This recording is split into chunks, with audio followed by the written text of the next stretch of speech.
안 켜졌다고? 올려야지. 네? 올려야지.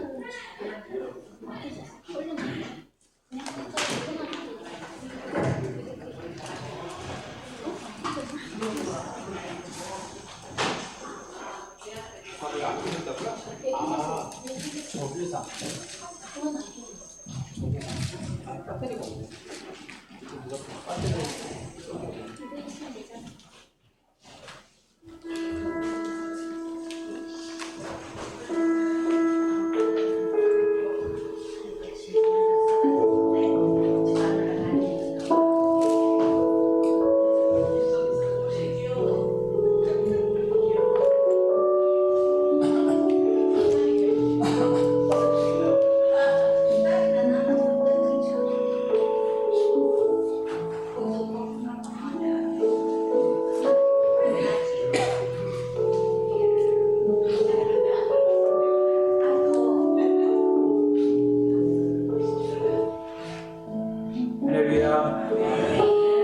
거룩하고 복된 주일입니다.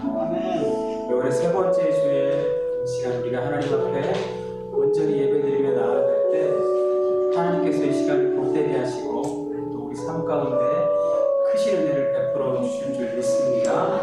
모두 자리에서 일어나셔서 영과 진리로 우리 주님을 경배하며 나아가겠습니다.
나는 전능하신 아버지 하나님 천지의 창조주를 믿습니다. 나는 그의 유일하신 아들 우리 주 예수 그리스도를 믿습니다. 그는 성령으로 잉태되어 동정녀 마리아에게서 나시고 본디오 빌라도에게 고난을 받아 십자가에 못 박혀 죽으시고 장사된 지 사흘 만에 죽은 자 가운데서 다시 살아나셨으며 하늘에 오르시어 전능하신 아버지 하나님 우편에 앉아 계시다가 거기로부터 살아있는 자와 죽은 자를 심판하러 오십니다.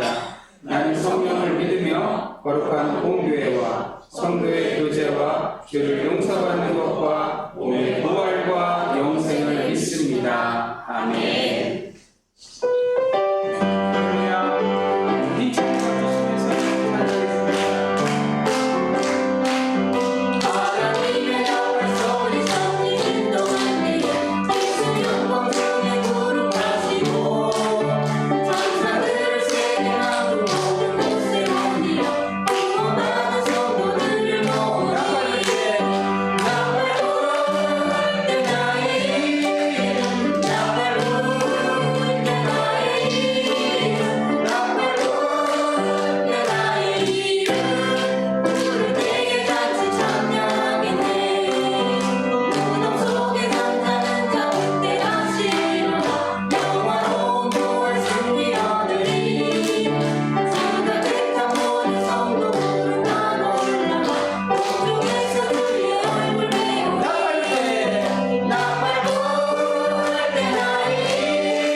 하나님 은혜를 감사합니다. 부산중앙교회 가운데 종의 불길이 타오르게 하여 주시옵소서. 진리의 말씀이 아버지 하나님 우리 삶 가운데 흘러넘치게 하여 주시옵소서. 은혜의 강물이 흐르게 하여 주시옵소서. 성령의 역사가 일어나게 하여 주시옵소서. 우리 그렇게 이 시간 주님 앞에 기도하며 나아가겠습니다. 주 이름을 크게 한번 부르고 나같이 기도하겠습니다. 주여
미천하고 나약한 우리들을 사랑하셔서 우리가 슬플 때나 괴로울 때나 위험에 빠져 어두운 골짜기를 헤맬 때에나 우리에게 다가와 위로하시고 우리를 일으키시어 소망 속에 살아가게 하시는 좋으신 하나님 아버지, 그 크신 사랑과 은혜에 감사와 찬양과 영광을 올려드립니다. 탕자처럼 방황하던 우리에게 거룩한 예배를 통하여 신령한 하늘나라의 양식을 받아들이게 하옵소서. 그리하여 새 생명의 기쁨을 맛보는 귀한 시간이 되게 하여 주시옵소서. 사랑의 하나님 아버지, 세상을 변화시키는 그리스도인으로 살게 하여 주시옵소서. 지난 한 주간에도 주님께서는 저희를 사랑하사 일용할 양식과 일터와 건강을 허락해 주셨건만 저희는 육신의 정욕에 이끌려 세상 사람과 구별됨 없이 살아왔습니다. 우리의 미약한 지혜와 물질의 힘을 믿고 이웃을 사랑하지 않고 업신여기며 살아온 모든 허물과 죄를 고백하오니 용서하여 주시옵소서. 교만했던 저희가 이 예배를 통해서 주님의 겸손하신 모습을 담기를 원합니다. 이 시간 주님의 높으신 뜻과 섭리를 깨달아 주님의 말씀대로 사는 귀한 자녀들이 될 수 있도록 도와주시옵소서. 사랑의 하나님 아버지, 주님의 몸된 교회를 지금까지 지켜주시고 인도하여 주시며 감사를 드립니다. 우리 교회가 지역사회 구원의 빛이 되고 사람들에게 사랑을 나누며 소명을 성실히 감당할 수 있는 그런 교회가 되게 하여 주시옵소서. 성도들이 사명을 기억하고 항상 충성하며 살아갈 수 있도록 힘을 주시옵소서. 사랑의 하나님 아버지, 주의 평안을 누리는 성도가 되게 하여 주시옵소서. 상한 갈대를 꺾지 않으시고 꺼져가는 등불도 끄지 않으시는 주님, 저희들의 심령을 불쌍히 여겨 주시사 항상 성령 충만하게 하여 주시옵소서. 주의 사랑과 은혜를 간절히 사모하는 주님의 자녀들에게 한량없는 자비와 축복을 내려 주시옵소서. 사랑의 하나님 아버지, 이 나라와 이 민족을 불쌍히 여겨 주시옵소서. 지금 온 세계가 자국 우선주의 정책으로 인해서 피튀기는 전쟁터가 되었습니다. 전 세계 패권 국가였고 여기저기 평화를 유지하기 위해 노력했던 미국이 이제 기력을 다하여 이제 하나님 아버지, 온 세계가 정말 그렇게 흩어져서 아버지 하나님 중심을 잡지 못하는 그런 시대를 우리가 살고 있습니다. 이 흔들리는 이 시국 가운데 하나님 대한민국을 지켜주시고 대한민국 경제를 세워주시고 또 아버지 하나님 대한민국 정치인들을 하나님 붙잡아 주셔서 온전히 이 나라를 이끌어갈 수 있도록 도와주시옵소서. 이 시간 말씀을 또 선포할 입술을 하나님 기억하여 주시고 그 말씀에 기름 부어주시고 아버지 그 말씀을 통해서 하나님의 역사가 드러날 수 있도록 은혜를 베풀어 주시옵소서. 감사드리며 우리 주 예수 그리스도 이름으로 기도드립니다. 아멘. 이 시간 우리 믿음의 고백을 담아서 공허성으로 하나님께 영광 올려드리겠습니다.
드려진 헌금 위해서 기도하겠습니다. 사랑과 은혜가 풍성하신 하나님 아버지, 은혜를 감사합니다. 지난 한 주간의 삶도 하나님 온전히 지켜주시고 또 보호하여 주시고 또 이 시간 주님 앞에 나와 예배케 하시니 감사합니다. 우리의 모든 삶이 하나님께서 함께 하심으로 인해서 우리가 이 땅에서 살아갈 수 있음을 믿음으로 고백드립니다. 우리의 힘과 우리의 능력이 아니라 우리를 인도하시고 또 우리를 그 선하신 하나님의 품에 안아주시는 또 그래서 지켜주시는 하나님의 은혜로 말미암아 우리의 삶이 지탱되고 있음을 믿음으로 고백합니다. 주님, 이 시간도 빈손으로 나오지 아니하고 하나님께 구별되이 우리의 예물을 올려드립니다. 감사의 마음을 담아 주님께 올려드려지는 손길을 하나님 기억하여 주시옵소서. 11조로 드려진 손길, 아버지 하나님 감사원금으로 드려진 손길, 그 모든 구별된 제목으로 올려드려진 그 손길 위에 하나님 축복하여 주시고 은혜를 베풀어 주시옵소서. 우리의 삶이 하나님께 드림에 있어 아낌이 없는, 그래서 드림으로 인해서 더 기쁨을 누릴 수 있는 그런 삶이 될 수 있도록 하나님 우리와 함께하여 주시옵소서. 감사드리며 우리 주 예수 그리스도 이름으로 기도드립니다. 아멘.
평강이 성도님들 삶과 또 그 가정에 늘 충만하기 원합니다. 아멘. 아멘. 6월은 호국 보훈의 달입니다. 또 우리가 지금 이렇게 평화롭게 지낼 수 있도록 희생했던 그 숭고한 희생을 아버지 기억하시고 늘 기도로 잊지 않는 그런 고산중앙교회 성도님들이 되었으면 좋겠습니다. 오늘 새로운 친구가 또 한 명 있네요. 네, 우리 아닌가요? 자녀가 3명이 있나요? 그러니까 제가 얘기하는 게 이제 자녀가 둘이고 이 친구가 조카였구나. 제가 아들인 줄 알았어요. 조카. 그렇구나. 조카를 데리고 왔구나. 우리 박수 한번 다시 한번. 조만간에 여러분, 지금 우리 아동부가 세워질 겁니다, 여러분. 기대해 주시고 또 물질적으로 여러분 많이 후원해 주셔야 됩니다. 그냥 뭐 기도만 하셔갖고는 아무것도 안 돼요, 여러분. 그렇죠? 물질적으로 기도하시면서 하나님이 딱 마음 주실 때 물질적으로 우리 아동부를 위해서 또 주일 학교를 위해서 후원해 주십시오. 제가 볼 때는 조만간에 세워질 겁니다. 지금 저희 아내가 이제 살살 지금 저한테 얘기를 하고 있는데요. 저는 사실은 자신 없습니다만 저희 집사람은 잘할 겁니다. 저희 아내는. 그래서 지금 기도하고 있습니다. 하여튼 오늘 우리에게 주신 하나님의 말씀은요. 세금식을 안 갖고 왔냐고 이거 있어.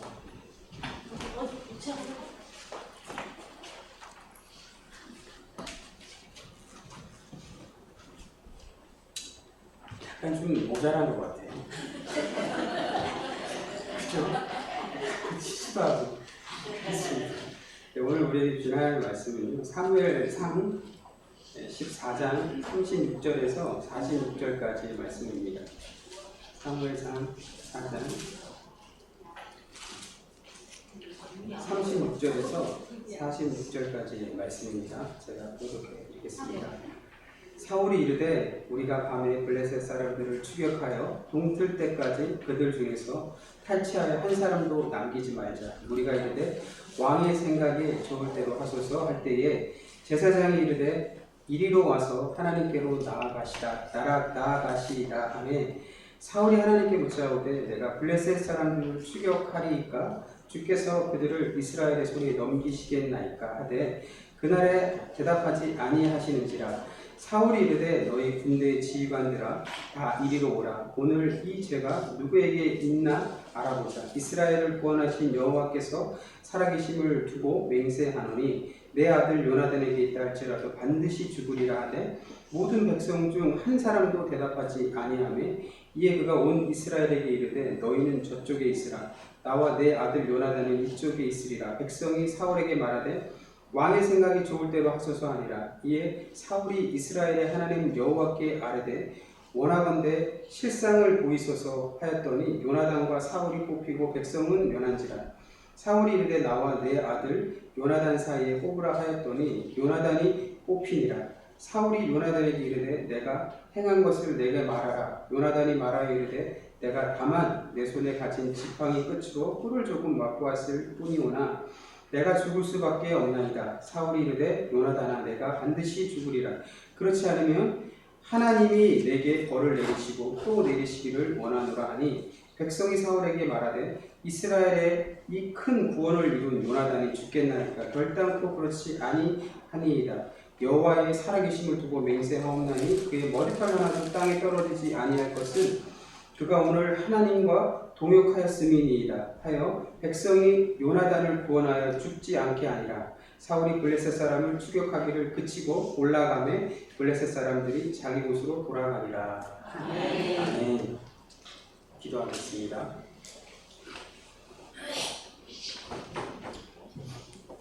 우주 만물을 창조하시고 세계 열방을 다스리시는 하나님, 주님께서는 이 나라와 이 민족을 사랑하셔서 유구한 역사 속에 동행하시며 은혜를 베풀어 주셨습니다. 나라가 주권을 빼앗겼을 때 성도들의 기도를 들으시고 해방을 허락해 주셨으며 6.25 전쟁으로 산업 기반이 무너지고 온 땅이 황폐하게 되었을 때에도 주님께서는 이 민족을 버리지 않고 회복을 주셨습니다. 이제 하나님의 은혜로 경제가 발전하고 고기가 선양되고 살만하여지니 이 백성들이 하나님의 은혜를 기억하지 못합니다. 믿는 성도들은 하나님께서 원하시는 의로운 삶을 저버리고 있으며 믿지 않는 세상 사람들은 하나님을 비방하며 죄악과 관영한 시대를 열어가고 있습니다. 하나님 이 백성의 교만함과 지은 죄를 용서하여 주옵소서. 우리를 불쌍히 여기사 주님의 은혜와 보호하시는 팔을 거두지 말아 주시옵소서. 사랑의 하나님 아버지, 이 시간도 하나님의 말씀을 들고 부족한 종이 섭니다. 하나님 말씀의 은혜를 더하여 주시고 온전히 선포되어지는 말씀이 하나님이 기뻐하시는 합당한 말씀 되게 하여 주시옵소서.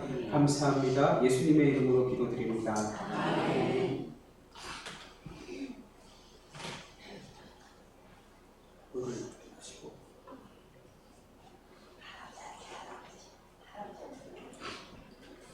할렐루야.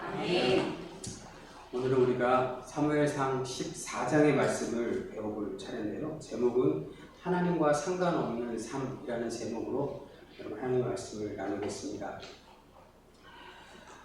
오늘날 우리가 지금 살고 있는 이 현실은요, 고물가도 참 힘든 시기입니다. 그렇죠? 뿐만 아니라 이 산업적으로도 지금 수출이 안 돼서 나라 경제가 지금 굉장히 어렵다고 합니다. 또 고령화, 또 저출산, 또 이 부동산 문제는 큰 뇌관이 될 거라고 전문가들이 얘기하더라고요. 그래서 가계대출이 전 세계 우리나라가 1등입니다. 우리나라는 참 1등을 잘하는 것 같아요. 나쁜 것도 1등 잘하고 좋은 것도 1등 잘하고 좋은 것만 1등 했으면 좋겠습니다. 근데 이런 모습, 이런 정황들이 우리의 삶 속에 깊숙이 들어오잖아요. 그죠? 뭘 하나 사더라도 비싸니까. 이게 이렇게 올랐구나. 네.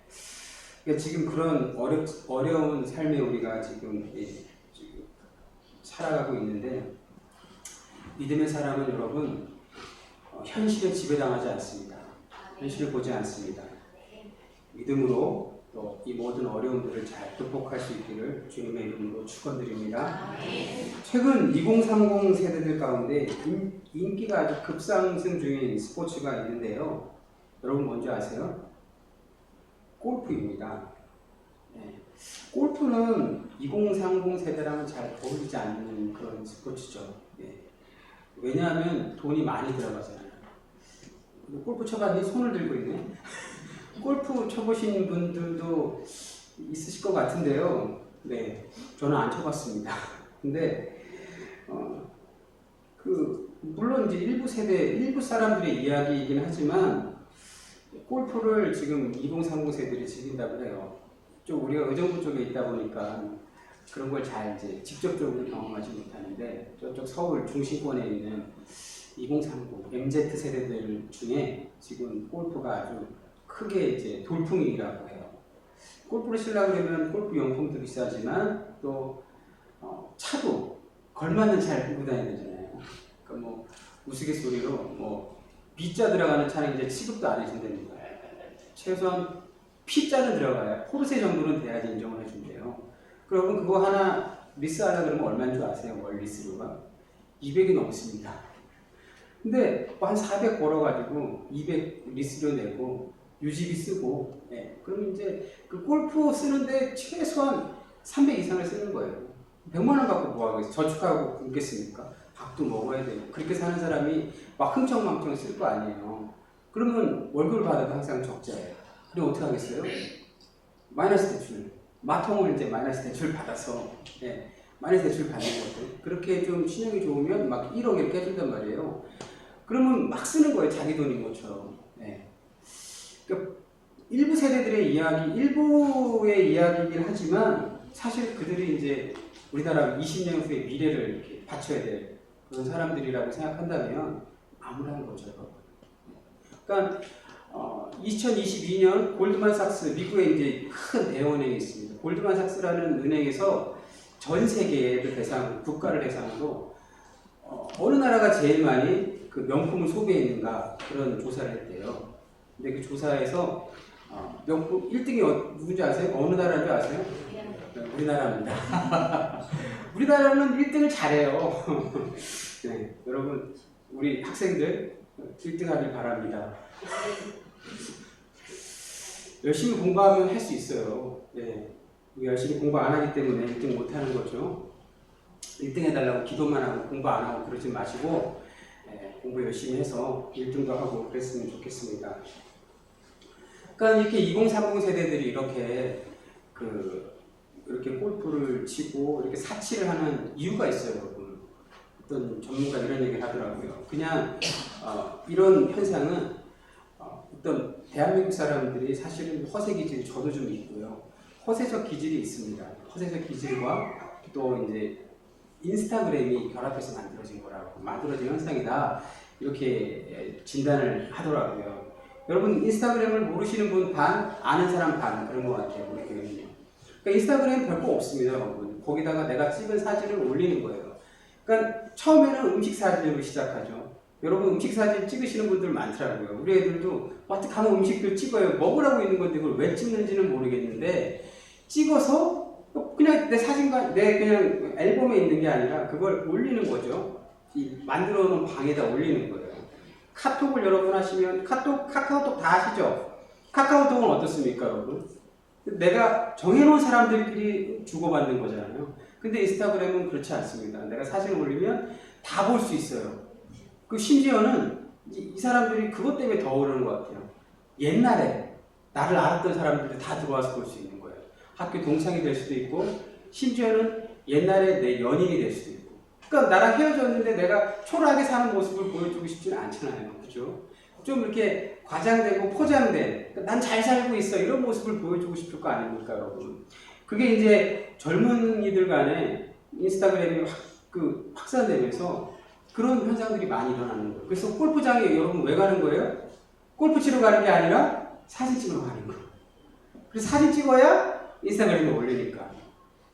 그게 바른 삶입니까, 여러분? 근데 이건 제가 2030 세대들을 질타하고 그들의 삐뚤어진 소비 이런 것들을 제가 분석해서 여러분들에게 설명해 드리려는 게 아니라 그게 인간 안에 있는 자기 자신, 자기를 증명하려고 하는 인간의 그런 본성이라는 거예요, 여러분. 여러분, 우리는 없습니까? 저도 있고, 여러분도 다 가지고 계세요. 우리는 우리 스스로를 증명하려고 해요. 어떤 방식으로든지 증명하려고. 어떤 사람은 돈으로, 또 어떤 사람은 많이 배웠으니까 학식으로도 증명하려고 해요. 또 어떤 사람은, 얼굴로, 예쁜 얼굴로. 우리 예뻐지기 바랍니다. 그러니까 그래서 여러분 우리나라 미용산업이 이 성형 산업이 어마어마하지 않습니까? 그러니까 서울대학교 다니다가 자퇴하고 의대 가는 거예요. 의대 왜요? 그런데 그럼 돈을 엄청나게 벌거든요. 그럼 의사가 되려고 하는 목적이 뭐예요? 돈 벌려고 하는 거예요. 사람을 고쳐야 되는데 그 편중이 너무 심한 거예요. 그러니까 그런 돈 많이 버는 데는 의사들이 막 몰리고 실제로 필요한 거, 소아과라든지, 제가 유튜브에서 봤는데, 소아과, 여기, 아이들이 어리지 않으니까 모르겠는데, 소아과는 지금 전쟁이라고 그러더라고요. 가면은, 의사들이 병원도 많지 않고 그래가지고, 지금 심각한 문제라고 얘기를 하더라고요. 편중이 그렇게 심하다라고 지금, 우리 사회가 지금 불균형이 엄청 심한데, 이 정부가 그걸 해결해야 되는데, 이런 말 하면 그렇지만, TV에 나와서 개나 만지고 큰일 났습니다, 진짜. 아무튼 그렇게 우리 마음속에 이렇게 나를 증명하려고 하는 인간은 나를 증명하려고 하는 그런 마음이 있다라는 겁니다, 여러분. 여러분도 다 있으실 줄 압니다, 여러분. 근데 그게 잘못됐다 이렇게만 얘기하기는 힘들어요. 왜냐하면 그건 인간의 본성이거든요. 죄가 있는 인간의 본성이에요. 내가 그걸 억제하고 어떤 초인적인 삶을 살겠다? 그럴 수가 없습니다, 여러분. 왜냐하면 우리가 살고 있는 이 시대가, 이 사회가 그걸 용납하지 않기 때문에 그래요. 만약에 그렇게 살면 왕따 당하는 그런 시대를 지금 우리가 살고 있기 때문에 그렇습니다, 여러분. 근데 여러분, 하나님께서는요, 인간을 그렇게 만들지 않으셨어요. 하나님은 인간을 이게 스스로를 증명하며 힘들게 살라고 우리를 창조하지 않으셨습니다. 하나님은 단순해 순종하게 만들었어요. 하나님께 순종하는 삶이 복된 삶이고 하나님께 순종하는 삶이 평온한 삶이라고 하나님께서 우리를 그렇게 만드셨고 그렇게 살아가야 되는데 그게 안 되는 거죠. 우리가 살고 있는 인본주의, 여러분 인본주의가 뭔지 아세요? 인본주의가 어떻게 생겨난 거냐면요. 인본주의는 반기독교적 정서거든요. 로마 중세시대 때 로마 캐톨릭이 모든 면에서 다 지배했어요. 종교뿐만 아니라 정치도. 그래서 심지어는 뭐 유럽의 프랑스 왕을 뭐 한다 그러면 교황이 프랑스 왕을 선정하고 막 그랬었거든요. 그렇게 하는 절대 권력에 대한 항거가 이제 인본주의예요. 인간이 독립적으로 주권을 가지겠다라는 거죠. 그러니까 잘못된 기독교적인 모습이 결국은 인본주의를 만들어낸 거거든요. 그러니까 인본주의는 내가 주권자예요. 하나님이 내 인생의 주권자가 아니고 내가 주권자가 되는 거죠, 여러분. 그러니까 그게 좋은 말로 하면 나를 위해서 하는 거, 나를 소중히 여기는 거, 그런 거잖아요. 근데 여러분, 하나님 없이 나를 소중히 여기는 건요, 그건 여러분 하나님과 상관없는 삶입니다, 여러분. 그러니까 순종은 완전하신 하나님과 우리가 동역하는 거예요, 여러분. 오늘 요나단이 하나님과 동역했던 것처럼 사랑하는 성도 여러분들의 삶이 하나님과 동역하는 순종을 통해서 하나님과 동역하는 삶이 되기를 주님의 이름으로 축원드립니다. 사무엘 14장에서는 여러분 이 두 인물이 나와요. 그러니까 다 읽고 좀 설명해 드리면 좋았는데 두 사람이 나오는데 한 사람은 사울이고 한 사람은 그의 아들 요나단입니다. 한 사람은 끊임없이 자기를 증명하기 위해서 살았던 사람이고 또 한 사람은 하나님께 자기의 인생을 드리며 살았던 사람이에요. 그래서 먼저 우리가 하나님과 상관없는 삶을 살았던 사울의 이야기를 좀 해보겠습니다. 하나님과 상관없는 삶을 사는 사람들, 왜 이렇게 많이 꼬이는지 모르겠습니다. 하나님과 상관없는 삶을 사는 사람들의 첫 번째 특징은요, 자기를 높이는 사람입니다. 자기를 높이는 사람. 사울은 이 하나님께서 지명하여서 이스라엘의 왕이 되었습니다. 하지만 이스라엘 백성은 그가 베냐민 지파, 당시 이제 12개 지파 중에 베냐민 지파가 가장 약한 지파였어요. 그래서 인구가 제일 작았어요. 그래서 그 베냐민 지파 사람이라 사람들이 이스라엘 백성들이 그걸 왕으로 인정해 주지 않았어요. 그래서 어떻게 했습니까? 그냥 기름 부음 받고 집에 가서 농사 지내고 있었잖아요. 그런데 이런 사울을 생각하면 좀 치근한 마음이 있는 것이죠. 그러니까 그가 하나님께 선택받은 게 결국 그의 능력 때문이 아닌데 그는 착각을 한 거죠. 그래서 그가 하나님께 선택받은 건 그가 연약했기 때문이에요, 여러분. 하나님은 연약한 자를 사용하세요. 그러니까 자기 주장이 강하고 자기 주권이 강한 사람은 하나님께서 사용하지 않습니다. 예수님이 오셔서도 제자를 뽑으실 때 그 똑똑한 사람들이 예루살렘이 천지였지만 예루살렘에서는 아무도 예수님이 제자를 뽑지 않으셨습니다. 갈릴리에서 어부로 또 세리로 사람들에게 인정받지 못하고 정말 그렇게 살아가는 사람들을 예수님께서 다 제자로 뽑으셨어요. 그리고 그들을 통해서 교회를 세우셨고 기독교를 만들었습니다, 여러분. 네. 그러니까 사울이 그렇게 해서 하나님께 부르심을 받았고 이스라엘의 왕이 되었는데, 그래서 하나님께서 그에게 하나님의 영도 보내주시고 그리고 막 예언도 하게 하시고 그랬거든요. 그럼에도 그가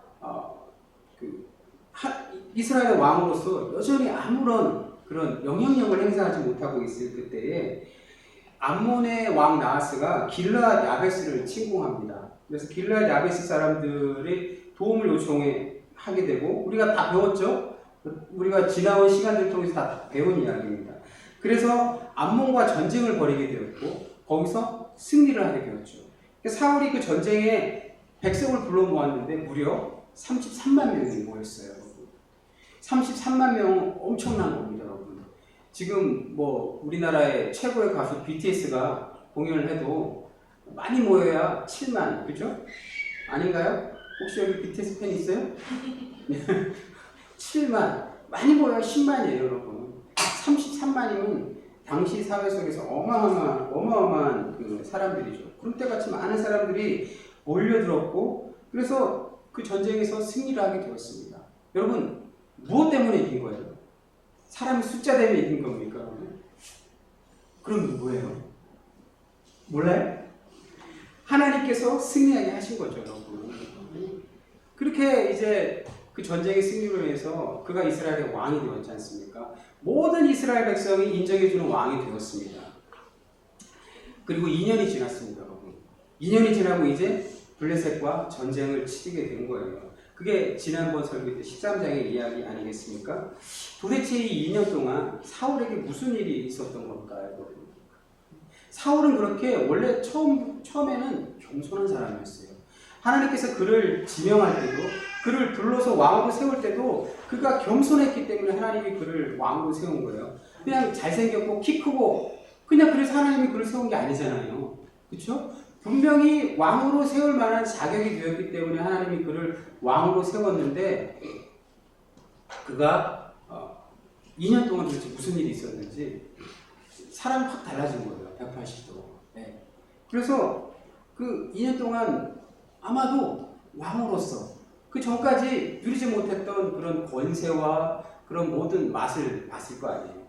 사람이 여러분 처음에는 그 사람이 좋았는데 그 사람이 어떤 환경 속에 들어가게 되면 그 환경이 주는 영향으로 인해서 사람이 변하잖아요. 그렇지 않습니까? 그러니까 예전에 제가 뭐 있을 때 그 청년들하고 이렇게 얘기할 때 청년들이 그 막 나이트장 같은 데 가고 예배를 세우고 교회 예배를 드리고 그랬어요. 그러면서 하는 말이 뭐였냐면 우리가 가면 다 할 수 있다. 뭐 이렇게 얘기했거든요. 천만의 말씀입니다, 여러분. 그 환경에 들어가잖아요. 그 환경에 동화됩니다, 여러분. 되게 피해야 되고 성경도 그래서 가까이 가지 말라고 얘기하는데 네. 그렇게 이 2년 동안 사울이 그 세상의 맛을 본 거죠. 이른바 이스라엘의 왕으로서의 권력의 맛을 보지 않았나 저는 그렇게 생각합니다, 여러분. 그래서 이 세상의 마음을 빼앗겨 버렸습니다. 그러니까 하나님의 뜻이 그에게는 중요하지 않게 되어버린 거죠. 그러니까 블레셋과의 전쟁은 사실 쉽지 않은 전쟁이었어요. 뭐 알겠지? 지난번에도 설명드렸던 것처럼 이 전력상으로 너무나 압도적으로 블레셋이 우위였기 때문에 이 전쟁은 절대로 이스라엘이 이길 수 없는 전쟁이었습니다. 그런데 여러분 사울은 그 현실을 중요하게 여겼던 사람이에요. 그러니까 현실주의자가 되었던 거예요, 여러분. 그러니까 자기 현실 속에서는 지금 이 전쟁은 나에게 합당한 전쟁이 아니라는 거예요. 왜 그랬습니까? 자칫 잘못했다가 이 전쟁을 통해서 내가 그동안 내가 전쟁을 통해서 이스라엘의 왕으로 내가 인정을 받았는데 이 전쟁에서 패하게 되면 내가 이제 이스라엘 왕으로서 인정받지 못하겠구나 라는 그런 합리적인 추론이 생기지 않겠어요, 여러분? 그러니까 이 전쟁은 좀 피해야 될 전쟁이 된 거예요, 여러분. 사람들에게 인정받고 또 인정받기를 원했던 사람이 여러분 사울입니다, 여러분. 그러니까 우리나라의 현실도 그래요. 계속 제가 뭐 이렇게 해서 좀 싫어하는 건 사실이니까. 네. 그러니까 인기로 지도자를 뽑으면 안 되는 거예요. 절대로 인기로 지도자를 뽑으면 큰일 나는 거예요. 능력으로 지도자를 뽑아야 되는 거죠. 능력이 없는 사람이 지도자가 되면 그 나라는 끔찍합니다. 우리의 기본의 역사를 보면 알 수 있지 않습니까? 임진왜란 때, 병자호란 때 그 지도자들의 면면을 보십시오. 완전히 그 지도자가 능력이 없으면 그 나라는 망할 수밖에 없어요. 어떤 사람이 어떤 그 작가가 그런 얘기를 하죠. 자고 일어났더니 선진국이 되었는데 또 자고 일어났더니 10년을 뒤로 후퇴하게 되었다 이렇게 얘기를 하더라고요. 우리나라 언론도 지금 최악이고요. 그야말로 지금 최악의 국면입니다. 사울은 여러분 전형적으로 연예인형 지도자예요. 연예인은 뭐예요, 여러분? 인기를 먹고 사는 사람들이죠. 지도자는 인기를 먹고 사는 사람이 아니에요. 지도자는 그 국가와 국민을 위해 살아야 되는 사람이에요. 그러면 때로는 아픔도 감수해야 되는 거예요. 내가 이 아픔을 내가 욕바지가 되더라도 내가 이 나라를 위해서, 미래의 나라를 위해서라면 내가 욕바지게 되겠다. 그런 정신과 그런 마음이 있어야 되는데 그게 없는 거죠. 지금 내가 임계하고 있는 동안은 아무 일이 일어나면 안 돼. 대부분 우리나라 지도자들이 잘못된 행태가 그런 거거든요. 그러니까 계속 폭탄 돌리게 하는 거예요. 누가 어쨌든 그 폭탄을 받는 사람이 나중에 이제 큰일 나는 거죠. 그게 지금 현재 우리나라 현실인데, 그러니까 인기를 갈망하면 사울처럼 이렇게 되는 거예요. 사울이 그랬지 않습니까, 여러분? 다윗이 블레셋과의 싸움에서 다윗이 골리앗을 죽이므로 해서 그 죽임으로 인해서 승리를 하게 되잖아요. 그때 이스라엘 백성들이 그러지 않습니까? 다윗이 죽인 자는 천천히요. 사울이 죽인 자는 천천히요. 다윗이 죽인 자는 만만히라고 그랬잖아요. 그 사건으로 인해서 사울이 다윗을 죽이려고 하지 않습니까? 그렇죠? 내 인기를 제가 뺏어갔다라는 거 아니겠습니까, 여러분? 그러니까 남에게 보여주는 삶, 자기를 증명하는 삶은 남에게 보여주는 삶을 살아가는 거예요, 여러분. 거짓된 삶이고 가짜의 삶이죠, 여러분. 그런 삶은 여러분 하나님의 영광을 드러내는 삶이 아닌 거예요. 하나님과 아무런 상관이 없는 삶인 거예요, 여러분. 자기의 영광을 드러내는 삶은 하나님과 상관이 없는 삶인 줄 여러분 믿습니다. 저는 말이 많이 해갖고 괜히 지도자 얘기를 많이 해갖고 많이 가버렸는데 시간이. 하나님과 상관없는 삶을 사는 사람들의 두 번째 특징이 있는데요. 그 뭐냐면 종교적 허례의식이 중요하게 여겨지는 사람입니다, 여러분. 종교인이 되면 안 돼요, 여러분. 신앙인이 돼야지 종교인이 되면 안 됩니다.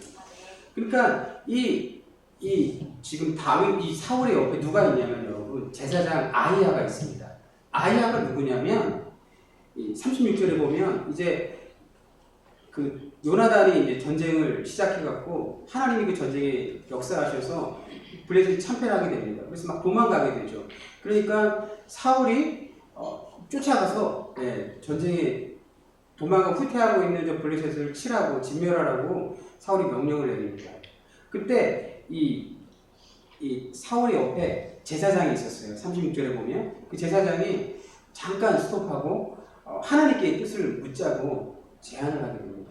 그리고 사울이 그 뜻을 좋게 받아들여서 하나님께 묻습니다. 근데 하나님께서 응답을 하지 않으세요. 침묵하시는 거예요. 근데 이때 얘기했던 사람이 누구냐면 제사장 아히야입니다. 아히야가 누구냐면 사무엘상 14장 3절에 보면 그를 엘리의 증손이라고 얘기하고 있습니다. 엘리의 증손. 여러분 엘리는요 사무엘상 초반에 나오는 이스라엘 대제사장이잖아요. 그죠? 엘리는 하나님께 버림받은 영적 지도자예요. 비록 지금 사무엘이 나이가 들어서 은퇴를 했습니다. 그럼에도 불구하고 하나님은 누굴 통해서 말씀하시는 거예요? 사무엘을 통해서 말씀하시잖아요. 그러니까 사무엘이 영적 주권을 가지고 있는 거예요. 그렇다면 당연히 사무엘과 가까워야 되는데 이 사울은 사무엘 대신 아히야를 곁에 두었어요. 그러니까 이 사울 입장에서는 사무엘이 부담스러운 거죠. 언제나 만나면 쓴소리만 듣고 혼만 나니까 싫지 않습니까? 여러분 무능한 지도자 밑에는 그렇게 간신들만 질비한 거예요. 충신은 살아남을 수가 없어요. 말 한마디 잘못하면 좌천되거나 그러니까 그 임진왜란 가운데 그 이순신 장군의 그 능력이 어마어마한데도 그 이순신 장군을 좌천한 사람이 누굽니까? 선조 아니겠습니까? 그러니까 이 사울도 그렇게 자기 곁에 정말 사무엘이 있었다면 그의 삶이 좀 달라졌을지도 모르겠어요. 근데 그 곁에 누가 있냐면 아히야가 있는 거예요. 종교적 모양은 갖춰야 되는 거예요. 그렇죠? 이스라엘 백성은 하나님의 백성이고 그 하나님의 백성으로서의 그 모양은 있어야 되잖아요, 여러분. 종교적 모양이 있어야 되니까 제사장도 왔고 거기 또 뭐까지 왔냐면 언약궤까지 왔어요, 여러분. 이 전쟁이. 언약궤는 여러분 어땠습니까? 우리가 장수는 기억이 안 나는데 사무엘상 초반에 이스라엘이 엘리 시대 때 블레셋과 전쟁을 해서 언약궤를 빼앗겼잖아요. 그런 과거가 있고 그런 그 기억들이 있음에도 불구하고 여전히 그 종교적인 모습에서 벗어나지 못합니다. 여러분 신앙은요 미신이 아니에요. 미신을 믿는 게 아니고 우리는 합리적으로 이성적으로 하나님을 믿는 겁니다. 여러분.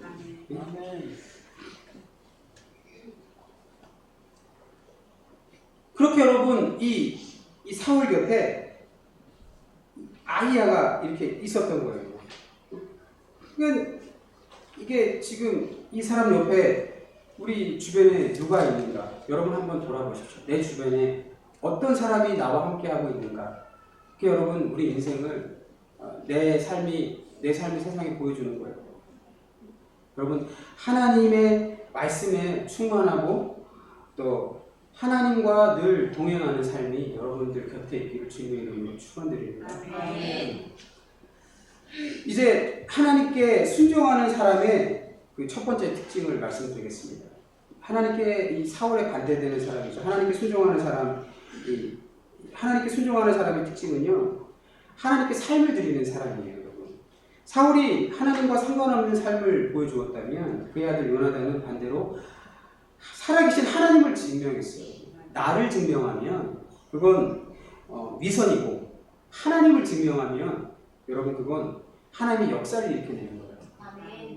할렐루야. 하나님을 증명하는 삶이 되었으면 좋겠습니다. 요나단은 아버지 사울 곁에서 모든 전쟁에 참전했던 용사예요. 그는 암몬과의 전쟁에도 참전했고 또 블레셋과의 전쟁에도 사울과 함께했어요.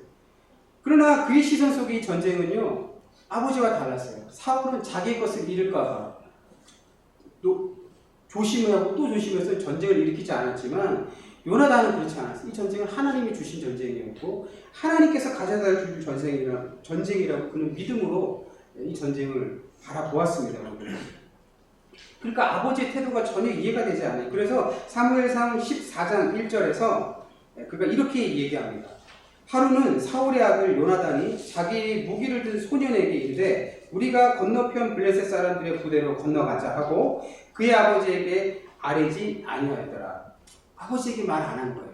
아버지에게 얘기하면 어떻게 되는 거예요? 못 가는 거죠. 그러니까 단 둘이서 블레셋 진영으로 이제 쳐들어가는 거예요. 여러분 이게 있을 수 있는 일입니까? 얼마나 무모한 거예요. 세상적 시각으로 보면 무모한 거지만 여러분, 이게 믿음의 눈으로 보면 괜찮아요. 믿음의 눈으로 보면 여러분 하나님의 역사를 일으키는 거예요. 여러분. 하나님께 드리는 거예요. 여러분. 전쟁을 하나님께 드리는 거예요. 여러분. 내 삶을 하나님께 드리는 거예요. 여러분 하나님께 드리는 게 순종입니다. 하나님께 드리는 게 순종이에요. 아낌없이 드리십시오. 여러분의 물질도 드리시고 또 여러분의 마음도 드리시고 또 여러분들의 고통도 드리십시오. 여러분들의 걱정, 근심도 하나님께 드리세요. 내가 책임지려고 하지 마십시오. 내가 책임질 수 없습니다.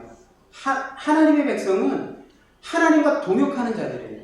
하나님께서 그 모든 일 가운데 함께하여 주셔야지, 그래야 우리의 삶이 온전해지는 줄 믿습니다. 사울은 자기의 것을 지키려고 할 때 요나단은 하나님께 자기의 것을 드렸어요. 드리는 삶은 하나님께서 기뻐하는 삶이고 또 하나님께 순종하는 삶인 줄 믿습니다. 그리고 두 번째, 여러분, 제가 좀 패싱을 하고 있습니다. 두 번째, 하나님께 순종하는 사람의 두 번째 특징은요, 믿음의 사람과 함께 한다는 거예요. 할렐루야. 이게 여러분 사무엘 24장이 이 저자가 이렇게 극명하게 대비해 놓은 거예요. 사울 곁에 누가 있었습니까? 아히야가 있었죠. 그렇죠? 그러면 요나단 옆에 누가 있었습니까?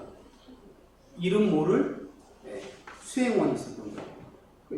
14장 7절의 말씀 제가 읽어드릴게요. 무기를 든 자가 그에게 이르되 당신의 마음에 있는 대로 다 행하여 앞서가소서. 내가 당신과 마음을 같이하여 따르리이다.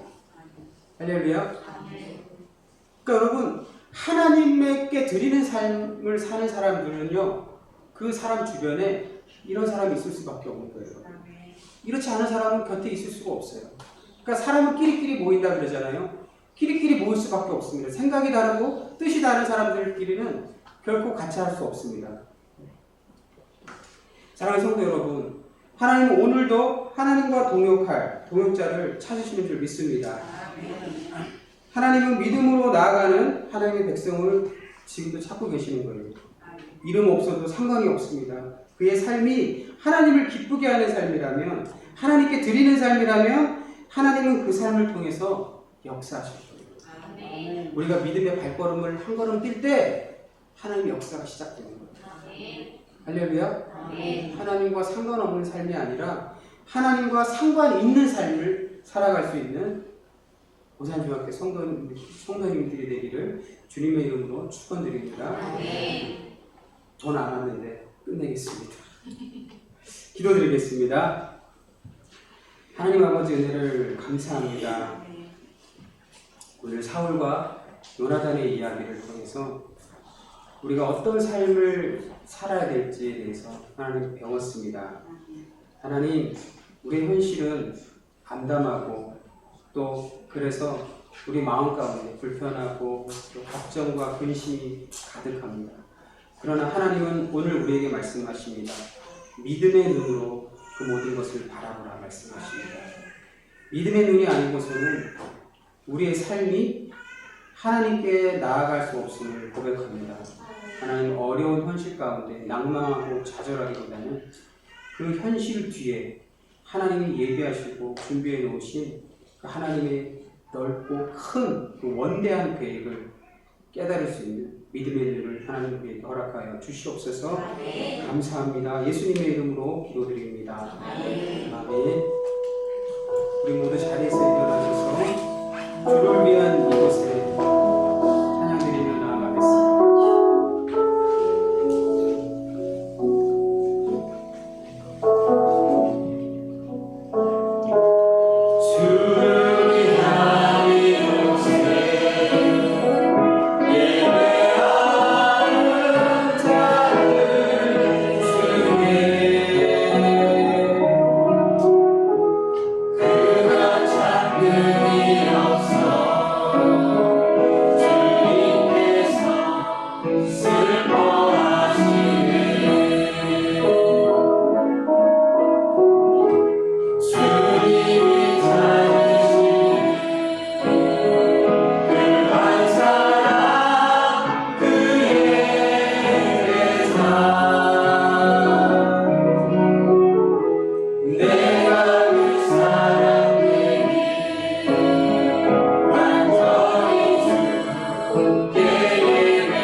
이제는 우리 주 예수 그리스도의 극진하신 은혜와 하나님 아버지의 무한하신 사랑하심과 성령 하나님의 내주 교통하시며 충만케 하시는 역사가 오늘 사울과 같은 삶을 살아가지 아니하고 요나단처럼 하나님께 드리는 삶을 살아가기로 다짐하는 고산중학교의 모든 성도님들의 머리 위에와 저들의 가정 위에와 생업 위에와 하고자 하는 그 모든 일들 가운데 또 이 나라 이 민족 위에 이제로부터 영원히 함께 하시기를 축원하옵나이다. 아멘.